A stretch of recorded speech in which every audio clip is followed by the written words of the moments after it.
Live from the Channel Seed Studios. This is Jared and Jabo and Iowa Everywhere. Jared Stansbury. Jordan Bohannon. Together on Iowa Everywhere. Channel Seed. Seedsmanship at work. Yo, welcome to the podcast. It's Thursday, June 22nd. I've already recorded 2 podcasts this morning, Jordan Bohannon. This is now podcast number 3. So I hope you've got some energy to carry this thing. I always have energy. You know what's so funny? Like, you texted me. I texted you last night. We were trying to figure out a time to record. And then you go and say you have 2 podcasts in front of me. Am I turning into a little side piece? Am I your side piece, Jared? Well, unfortunately, this podcast does not pay my bills. So I regret to inform you that, yes, you are my podcast side piece, because the other podcasts that I had to record do pay my bills. So it just sucks. I have to learn it the hard way when, man to man, you couldn't just tell me. It took you. I did flat tell you. I did tell you man to man. But it took you almost a year after doing this. Just sad, just the people you thought were in your corner aren't. It took you almost a year to tell me that this podcast that you make $100 a week is not your number one priority in life. Hey, I don't know. I really don't know. I'm not in your finances, so. Was this your number one priority when you were playing professional basketball? Okay, well, that's different. I'm working as a professional journalist. How's that not different? Yeah, but it's similar. Those 2 jobs are similar. My basketball career and this is different. You know what? What's different, Jared? I guarantee you those other podcasts, they don't have random openings and introductions like we do at this. I'm sure that they don't. We're recording in the Channel Seed Studios as always. We do have a follow-up story from last week. You were so hotly on the fishing trail. You were all in on fishing. You said, "Oh, I found my new pastime." I think you'd even said that fishing had maybe prevented you from buying more golf clubs because you were getting too deep into golf. What's the update now on the fishing situation? I had a little incident yesterday, Jared. As you know, I sent you a nice little photo. It was a rough day. No tears were shed, but man, was it scary. I didn't expect to haul in Mike Tyson as the fish. And Mike Tyson as the fish was strong. He was a little psychotic. And he got the best of me. But you know what? It's done. It's Do you want to tell us how he got the best of you? Just one of those incidents where I was trying to grab the hook out of the mouth and Mike Tyson didn't like it. And where'd the hook end up? The hook went into my finger and went all the way through your finger? Yeah. All the way through my finger, and then had to make a little trip to the emergency room. Thank God I had my girlfriend and Ryan Kriener and his wife were all there too. So I had a lot of support in my corner. You wouldn't let him just pull it out? I tried. It was not possible. It was the barb of the lure, the hook was like in my finger, so I couldn't rip it out. Like, it was I tried pliers. Dude, it hurt like a motherfucker too. I could feel the hook poking under my nail, like under my skin, under my nail. It was the most odd feeling I've ever had in my life. It is on your shooting hand, isn't it? Yes, it is. It is on my middle finger too, the one that some would argue the most important finger of them all as a shooter. Oh man, you hate to see it, dude. But we're all good now. It's all on, no stitches, nothing. It looks brand new still. So they just pulled it out? Okay, well, this is another story. We're in the emergency room, and it was like an hour go by. They were trying to get all my information down, and the doctor walks in, and he's like, "Oh, well, this is kind of embarrassing compared to most of the fishing incidents I have here." I was like, "Okay, great. This is going to be easy." So little did I know we were going to have trouble trying to cut the barb off the lure because it's such a small hook. So we had to poke it through my finger again, and that was miserable.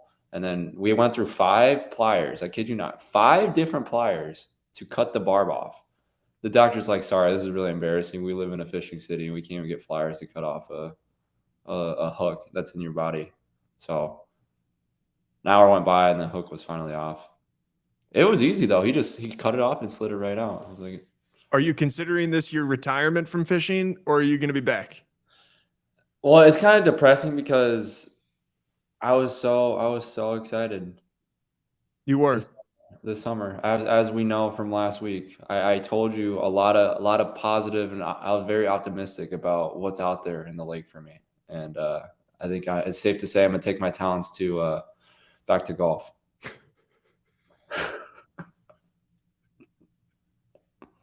I love that it lasted a week. You're like, yeah, I'm gonna be a fisherman now. I honestly wanted to be. I was going on a stash. Like, this stash is thick, Jared. Look how thick this thing is. It looks good. Looks good. Yeah. But I don't think it's the sport for me. When it jeopardizes my actual career, maybe I should hold off on it for a little bit. I think that's a fair conclusion to come to. Yeah. Yeah. Once your shooting hand was in danger, I think that then at that point, it's maybe time to hang it up until you feel more comfortable. I wish someone would have recorded me in the dock, like as it was in my finger, because looking back, it was pretty funny. Were you like panicking? A little bit, because at one point it was a 2 lure or the 2 hook lure. So I had I don't know what it's called. There's the tri hooks, and there's 2 of them, and I got caught with the one that was hooked with the fish. So every time there was a point where I had the fish and the lure all like in both. I had the fish in my left hand and the lure was in my finger on the right, but it was attached to the fish. So the fish was flopping, dude, and I was like, I'm gonna lose my finger. I'm actually gonna lose my finger, because Mike Tyson over here is freaking the fuck out, and I'm like, I was scared of my life. I was like, my career is over as a basketball player. How big of a fish was it? Yeah, it was a 20-pound muskie, you know. How big of a fish was it? It was a bass. It wasn't a big bass by any means, but it was a bass. I don't think it was a largemouth. Tell me where to stop. Probably around there.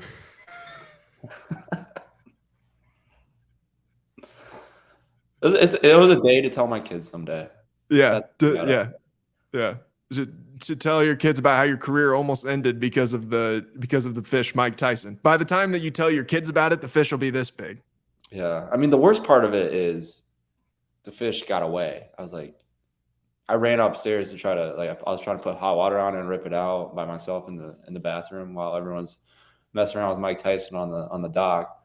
And they let the damn bass go. So he's got the lure in his mouth, swimming around and probably around the dock. He's just waiting for me to come get him again. He's just waiting for you to come get him again. Yeah. You need to mount him. You know, like you need to take him out. I know. To dinner? No, you need to take him out and then eat him. Yeah. You know, can you eat bass? I would assume so. I guess I don't know for certain, but I would assume so. All right, we got plenty of other stuff to get to on today's podcast. You were telling me an NIL story going on at the University of Iowa involving the baseball team, and then I do want to talk about the story that came out this week about the Iowa High School Sports Network and the Iowa High School Athletic Association, and they're kind of going to battle a little bit. I saw today that they filed a court petition to prevent the Iowa High School Sports Network from charging for games, as they announced they would earlier this week. But first, tell me more about this situation at the University of Iowa. What is this that came down last night? Yeah, so last night it was reported that I'll just read a little bit of the article. Iowa baseball coach Rick Heller had a meeting on Tuesday that left him feeling sad and frustrated and even a little angry. It was a meeting that Heller bid farewell to Sam Hoijourn as a player. Supposedly they met for 45 minutes, and Hoijourn told Heller that he planned to transfer to another school, and basically he's starting second baseman for Iowa. And supposedly the reason has been that the NIL, I don't know, collective or where the blame is going to be put, but University of Iowa as a whole couldn't raise enough NIL money for him to stay at the University of Iowa for the next upcoming year. So he's deciding to transfer and to play his final season somewhere else. A couple thoughts before you go. baseball is such a weird time right now because I feel everything's so centric on football and basketball, right? So it's hard for me to. I mean, obviously, I care. I want the kid to stay at Iowa. If he's a Hawkeye, I want them to stay as a Hawkeye. But it's hard for me to understand truly how the NIL collective at the University of Iowa or collectives that aren't as big as the Swarm are trying to put their resources somewhere else, right? Like they're going to do their best to get the best players from every sport, but I mean, let's be honest. Right now, the main focus is basketball and football at every single school across the country. So I don't know what your thoughts are on how like NIL collectives can shift to that, because I really don't see an environment in college athletics where it's able to even shift to putting those resources to another sport that's not so revenue dominated. Yeah, I mean, I think there certainly are schools, I'm sure, that are active in that sense. Some of the ones that are playing in Omaha right now, I'm sure, have been active in the transfer portal in that way. The other thing that is a different dynamic about baseball than what it is about football and basketball is that the majority of those scholarships are not full scholarships. You know, those are guys that are on, you know, he could have been on a 25% scholarship or a 50% scholarship or whatever it may be. And, you know, that to me is like, as much as NIL could play a factor, maybe it's even that there just wasn't enough scholarship money, you know, for him to feel like comfortable, and he needed something to offset that from an NIL perspective. And if there's nothing there from that perspective at the University of Iowa, then you're just kind of in a tough position where you really have no choice. But it's like, if you have to do it, you know, you kind of got to go into the portal. So it's like, I can kind of see both sides just because of the fact that knowing that all scholarships in baseball are not generally full scholarships. Yeah. And what's you probably know more of the statistics for baseball. Is it like 11 or 12 technically full scholarships on baseball team? I think it probably should be around there, I would imagine. Baseball. 11.7. 11.7. Okay. Yeah. And they can be divided between a maximum of 27 players. Okay. So there's probably realistically. There might be one or two that are on a full scholarship. Might be. Yeah. Yeah. I don't know, man. It's hard. Like, do you think Title IX kind of plays a huge impact? I mean, obviously it does, but you got to think about some of the sports out there that is divvying up scholarships, right? Obviously, I'm all for on things being equal for Title IX and sports across the page, but I think we're going to start running into some issues here where it's going to start heavily impacting a lot of what's going to happen within the next couple of years with college athletics. Yeah, and it'll just be interesting to see how much of that trickles into baseball, because I think it's hard to have that expectation that it's like, oh yeah, there's going to be NIL money available for me out there. Like there might be, but only a couple schools that are probably going to be super active in that sense. You know, like I'm sure Texas, LSU, like those kinds of schools, I'm sure are really active in the NIL area in baseball. But like, how many schools really put that many resources into their baseball program that it's going to be that big of a priority? Yeah. And that's kind of what I was kind of trying to get at with this Swarm at Iowa. I don't know their breakdown. I haven't really read into much how their breakdown is technically for their funding they have that goes back, the resources back to the athletes at the University of Iowa. But I mean, I would imagine it's pretty heavily dominated football and basketball. Like, it would hard for me to think that some good portion of the resources would go to a sport that's not bringing in an X amount of revenue for the University of Iowa. I mean, that's come down to being a business, right? Like, as much as the nonprofit organizations are going to rise for collectives out there in the United States for college athletics, it's still a business, right? They're going to put their resources in places that's going to make that university more profitable for athletic programs and bring in better talent. So I don't know. It sucks to see, because I want the best talent to stay at University of Iowa. Same as you for Iowa State or any sport, but it's becoming a slippery slope, even worse than what it was, because where these resources are going to continue to go. And I don't know. There's really. Well, it's nothing against this guy. Like I don't know anything about him, you know, but I don't know how good he is or any of those things. What's his name, image, and likeness worth? Right. You know, like until you said his name, and I don't even remember his name, you know, and it's one of those things like, if you're looking for that kind of name, image, and likeness, you're probably in the wrong place, because I just don't think that Iowa baseball is going to ever be that big of a deal that it's going to garner that kind of money, Yeah. And I was reading a statistic. It was an article, and they had a statistic about amount of deals that has been done by Division I athletes. And I was shocked to see what the percentage was. I think it was only, I don't want to spew false facts, but it was low 30s, high 20% of overall Division I athletes, which I was kind of shocked of, right? Like, because you would think there'd be a lot of like small to mid NIL deals that occur within, the local communities out there for lower programs and mid-major programs. Really, if it's 25%, that's really not happening. And that's not something I envisioned for NIL. Like, I feel like that stat shows right there of how heavily dominated NIL collectives are, right? Because there's not a lot of third parties out there that are truly like NIL. People are getting it confused now with being paid to play.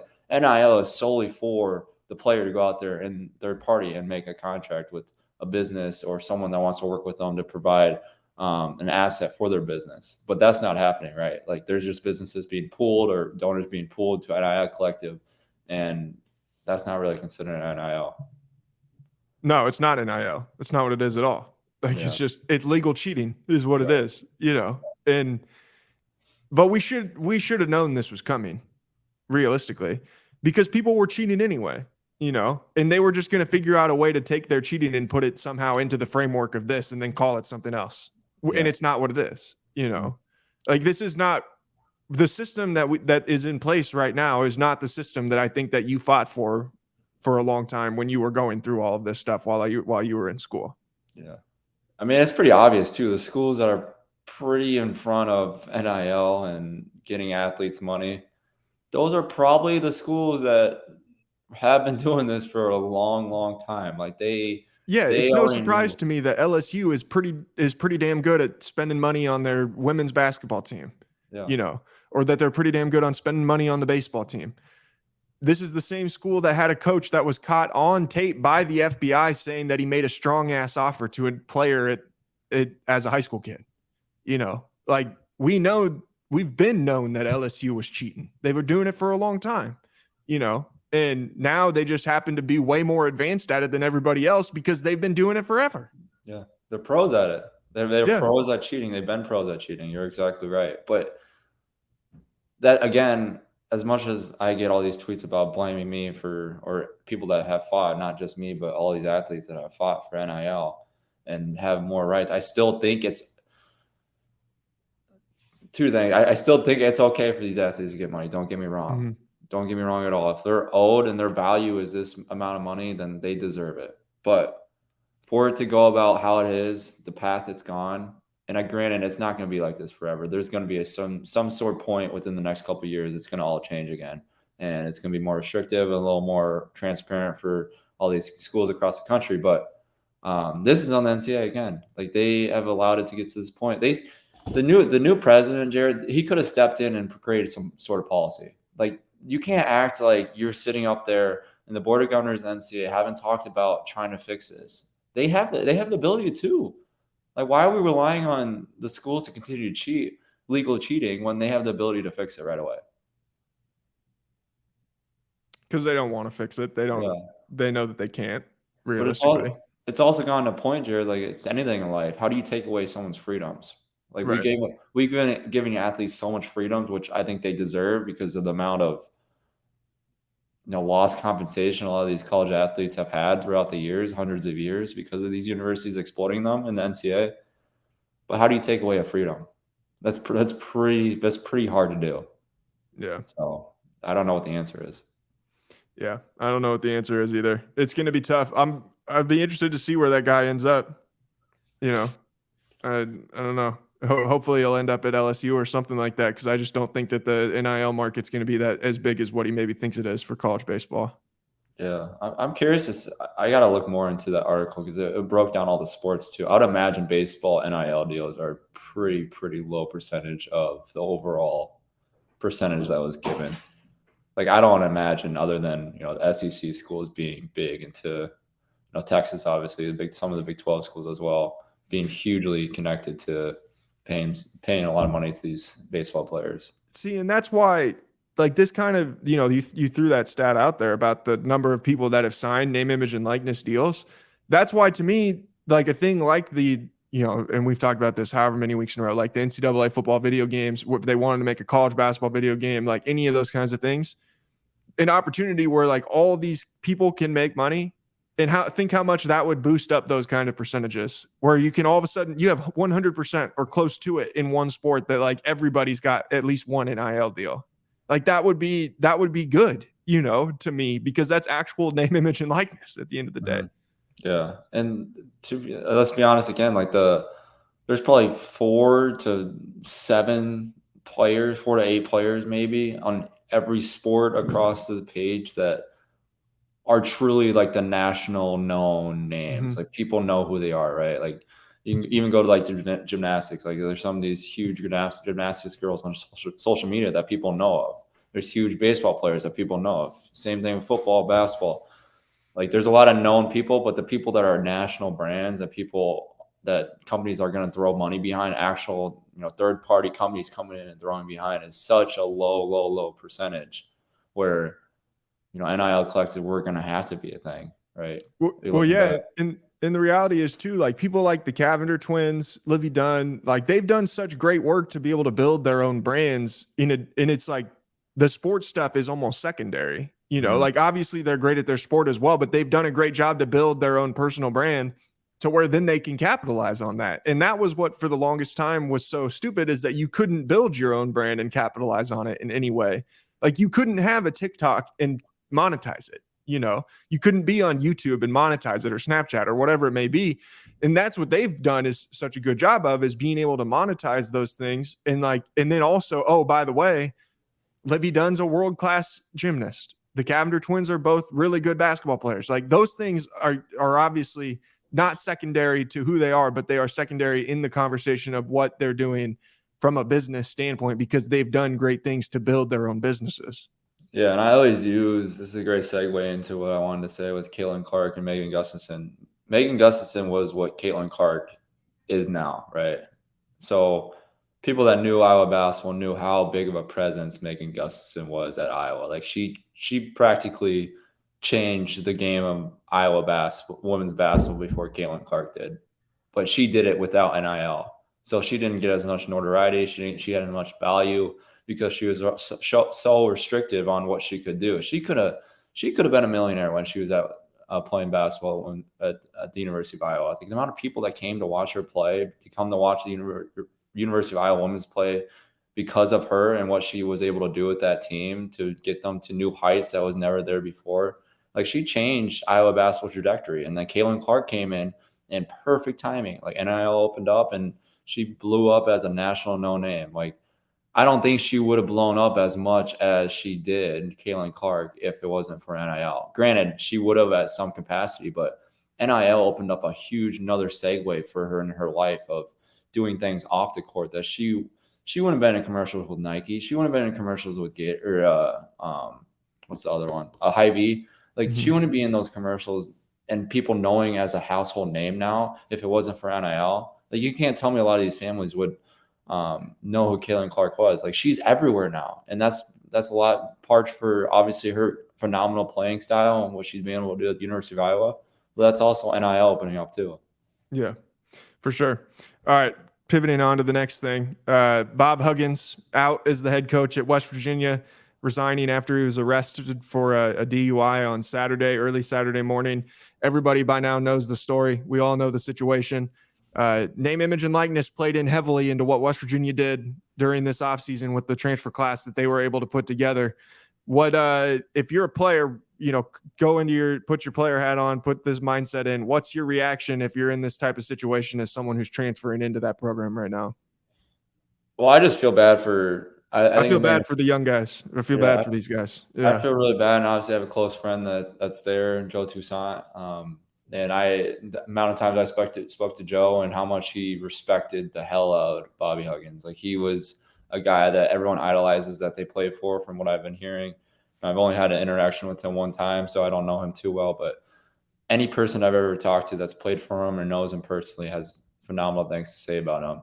However, you can't be a leader and do the things you're doing. And that's been coming down to, I mean, we talked about this throughout the whole college basketball season, right? Of all the insanely idiotic things coaches were doing back in this winter. And this ties along with the same thing. Like, I don't mean no disrespect to the Huggins family and him personally. He's a Hall of Fame coach for a reason, but you can't be a leader and do things like you're doing. Like, you got to have more respect for the guys you're trying to lead to be better young men. Like, how are you going to preach this your whole life and do the things you have done this past 2 months? Like, it's not right and it's not fair for these players. Yeah, like, I don't know if you saw the Facebook post that his daughter had, which obviously Bob Huggins' daughter is going to defend Bob Huggins, obviously. But she wrote on there that he had offered to go to rehab for 60 days and then come back and coach the team. And I'm sorry, but that to me is not like it just doesn't say what they think it says. Head men's basketball coaches at the Power 5 level probably should not be going to rehab for 60 days before they come back to coach their team. Like, that just is the way that it is. If he has a problem, he needs to go and get his problem resolved and be able to fix it and be better for himself. And then he can come back and coach basketball and be the best. But that to me is what it tells me, that they maybe didn't quite understand the situation or didn't understand the severity of the situation. There is no other way, or there is no other conclusion that this could have come to than Bob Huggins not being their head coach anymore. Yeah. After this situation and the situation with being on the radio in Cincinnati, there is no other conclusion that could have been come to. No, he got his chance. He got his second chance that everyone is talking about that they deserve. And I don't know, man. It goes back to, I guess I'll put my player cap on again. Like, if I'm a player and let's say I go through, some issues that he might be going through, whether with whatever it is, alcohol or whatever, and I asked to go 60 days in rehab, how many teams are going to keep that player? And how many reporters are going to fry that kid for being not a great kid and want him off the team? And he's more than likely going to get kicked off the team. No coach is going to keep a player like that. None of them. They're going to look for someone better, just like they always do. So for once, I think this is an instance where coaches are starting to try to get held to a higher standard, because it goes back to what I'm saying. They're trying to lead 18 to 22-year-olds right now. An 18 to 22-year-old that's like one of the most important times in your life. You're figuring out who you are as a person. You're going to have to go through mistakes. You're going to go through failures. Like, no one's perfect at that age. But man, when you don't have a leader that's able to guide you down a road to be better young men, then there's an issue. And I think, I personally thought he should have been fired after his comments, but I'm not huge in the cancel culture. But I think it was the right decision for West Virginia after what happened the second time. It'll be interesting to see what happens with this roster they've put together if all those guys elect to stay now that they have the opportunity to re-enter the transfer portal. I would imagine that there would be some significant monetary, carrots out there to chase if any of those guys did elect to go back into the portal. Yeah, I'm spacing on this guy's name, the player's name. I believe his name's Jose Perez. Jose Perez from Manhattan. Yeah. I feel bad for him because he's on his third school in 3 years of having a coach either leave or get fired. He was the one who was at Manhattan when they fired their coach 2 weeks before the season. Yeah. Yeah. I feel really bad for that kid, because as much as we want to talk about insanely scenarios to bend the rules for some athletes to get more freedoms in college athletic space, this shit happens like that. He's probably not the first kid this happened to, but this is the first time it's happened on a big scale and people reporting about it. So I feel really bad for him, because I know personally going through recruiting and how much stress that is, and being, away from your family and understanding what your job is and being a college athlete, like that's a really, really hard thing to do as an 18 to 22-year-old. So I give my blessings to him, and I hope he finds a good path to move forward, because I can't imagine the stress he is under. Yeah, I can't imagine the stress that any of these guys are under. This would be a tough situation. It'll be interesting to see who they hire. In my mind, I feel like the best thing is to hire whoever is going to be able to keep the roster together and keep that group together as best you can. But I can understand too if they don't want to go the interim route or something like that, and they want to hire a coach right away. Like, I think I could see both sides of it. I got a recommendation. I would love to get John Beilein back into college basketball. Get him in for a few years. Get that program right ship. He won't be there for 20 years, right? Like he's older, but man, he is. I tell everyone this. He was one of my favorite coaches I've ever played against, and I respect the hell of him because I think he's one of the best coaches to ever come through college basketball. He did it the right way. He had phenomenal teams. Really didn't have a lot of issues in his programs. Like I think he's still with the Detroit Pistons and player development. Maybe I saw him when we were playing Detroit Pistons G League team, and I had a great conversation with him. I was like, man, you need to get back in college basketball, Beilein. Like you are a legend. So that's my vote. Had great success at West Virginia already, proven success.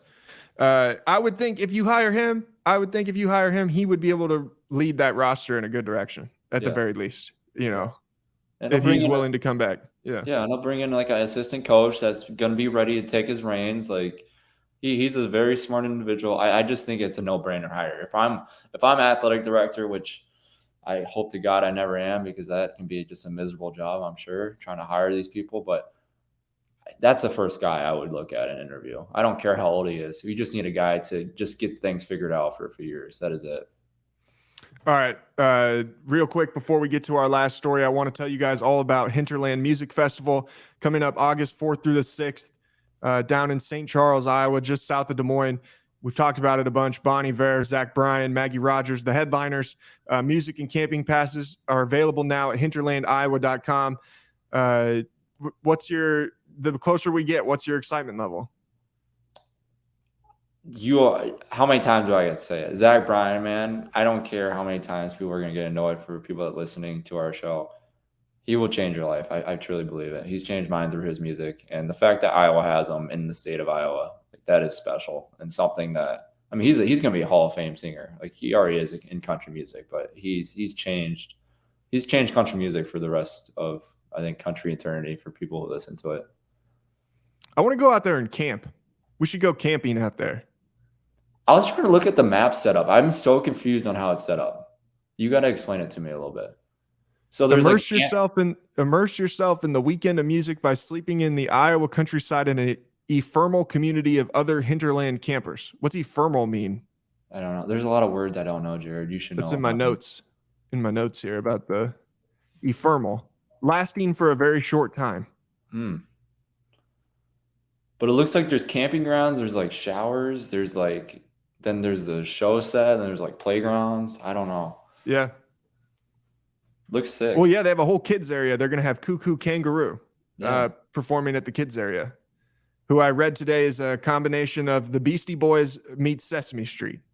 Ooh, what a description. Yeah. I've always wondered have you read those descriptions of like albums on Apple Music? Whoever writes those is an extraordinary mind. Like people that have never read one before, you got to go and read one. Cause I'm like, you're throwing out words that just fit perfectly. Like, I feel like I'm reading a poem right now.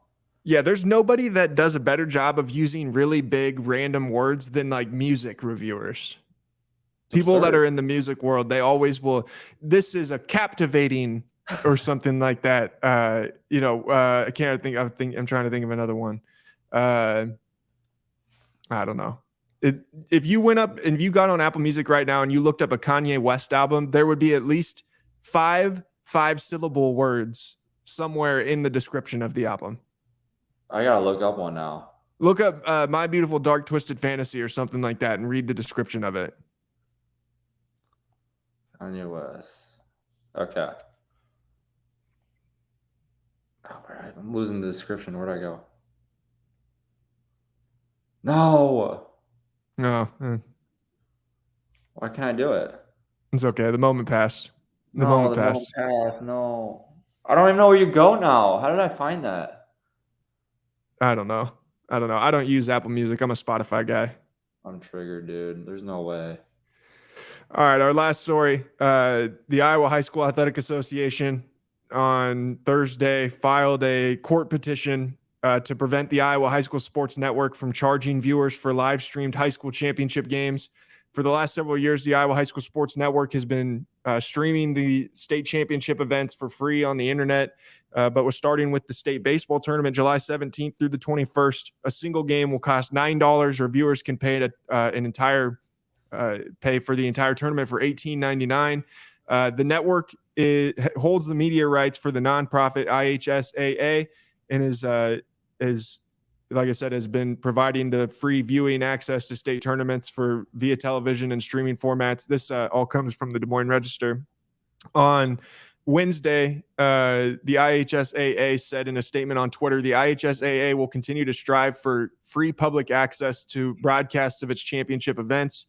It kind of goes into the legal side of this. I think this is actually a really important story.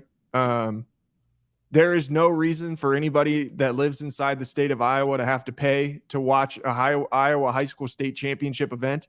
I don't care if that means that they're on Iowa Public Television. I don't care if that means that they're streamed live on the internet somewhere.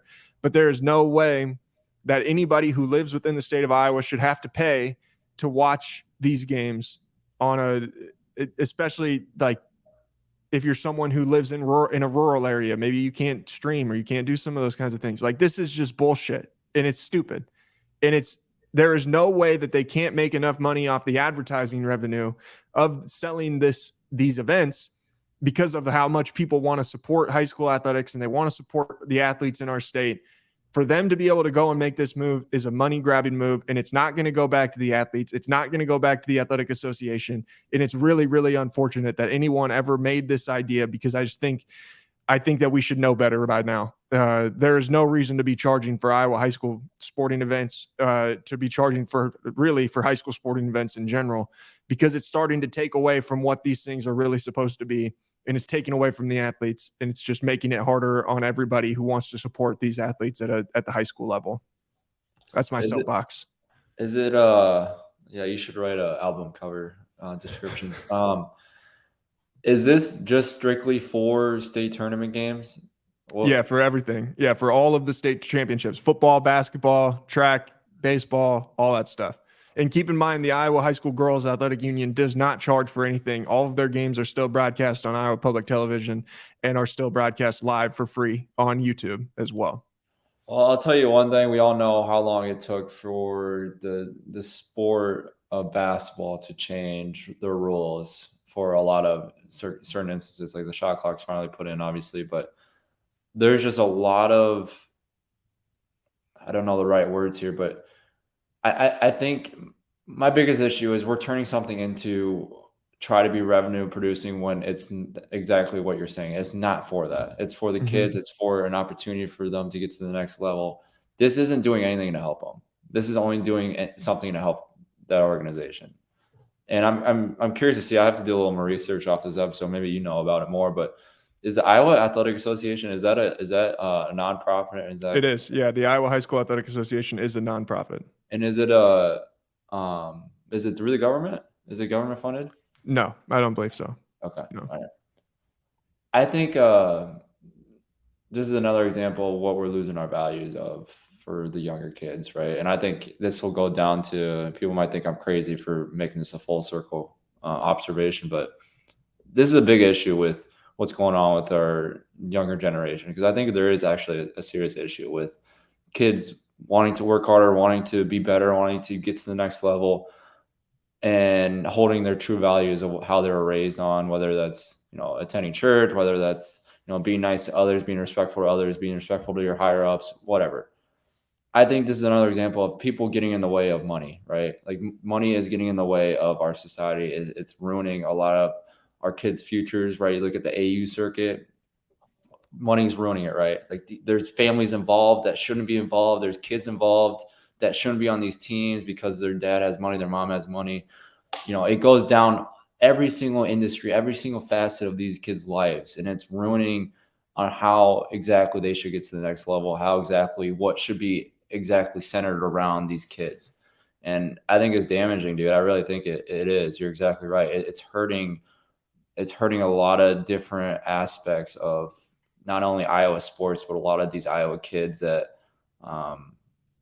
they're looking at this, man. Like, how are we The same thing I was looking at when I was a college athlete, right? Like, how is all these people making these money and I'm not? Mm-hmm. Is that really what we want to put in question when they're 14 to 18-year-old kids? Like, how is that something you want to do? I think the best thing that can happen at this point is for the High School Athletic Association to get hold of their rights again, get their rights back, because this has been a constant issue. There was the issue a couple of years ago where all the games were on Comcast Sportsnet Chicago, and like half the counties in Iowa don't get Comcast Sportsnet Chicago. They've been making bad deals, consistently making bad deals that I feel are actively hurting Iowa high school athletics. And at this point, there is no way that people in all 99 counties of the state of Iowa should have access to these games. I don't care what needs to be done to get it done, but there has to be a way for it to happen, because it's about being able to support the athletes that are playing in these events. And it's about your grandma who can't get to the game being able to watch you play in Fort Dodge in the state softball tournament. It's about your uncle who lives in Dubuque being able to watch you play in the state basketball tournament, or play at Principal Park, or your uncle who lives in California being able to watch these kids that are playing in the greatest moment of their lives to that point, and preventing people from being able to witness those things it's unfortunate. And it's all about trying to get money out of it when you could have this product be free, and there is a way to monetize it. It just needs to be done in the right way. And it's just unfortunate. Yeah. And it's obviously, it wasn't exactly went about the right way. If this is how we ended up, right? Like, there is definitely, if the rights, like the thing that is the rights or creates the rights, the media rights, is taking the rights holder to court over something, then something has been done in a bad fashion. I think. Yeah. I mean, anything that ends up in court, you'd think there was an issue on one side of the party, one way or the other. But no, I just go back to, I don't know why money has to be such a big barricade on doing what's right. And, you're exactly right. With every single person should have the ability on 99 counties to watch their kid or someone play across the state at some point in their lives, and shouldn't have to be about a revenue producing monetization. But I don't know, man. I guess I don't know. I feel like the biggest issue is always just money being involved with anything, and it's ruining people's perception of what's truly good for society. Mm-hmm. I think that is a fair conclusion to come to. All right, man. We'll talk to you again next week. Okay. I do have one last thing. Okay. Bob Dylan's Shadow Kingdom album. I just want to read this last paragraph. Let's do it. At 79, his sexual urgency sounds both funnier and more mortal than it did 50 years ago. 50 years earlier, I'll Be Your Baby Tonight, and his cosmic ease validated by the long road already behind him when I paint my masterpiece. In the absence of drums, 4 guitars organize themselves around an upright bass and an accordion whose ready wheeze rustles in the drapes like a ghost. Oh my gosh. Who writes this stuff? These people are electric writers. Oh my gosh, that gives me goosebumps. I don't even know what I just read, and I got goosebumps. Yeah, it's a Bob Dylan album review. Insane. All right, man. You good? I'm great. Are you good? I'm good. We'll talk to you guys again next week. Peace.